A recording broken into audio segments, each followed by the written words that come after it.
All right, Dave, you got the goggles on for the first time. I got the goggles on for the first time. You're about to fly the Avata 2. You ready? Yeah. All right, let's do it. All right.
All right, man, you flew battery. What do you think? Oh man, seriously, I think if you were a drone salesman and you had some in stock right now, I'd buy one from you.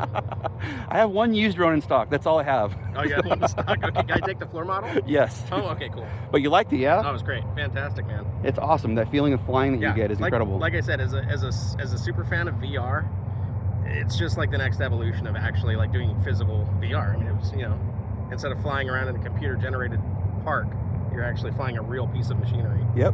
It was awesome. Awesome, dude. All right, I'm gonna take a turn. Indeed.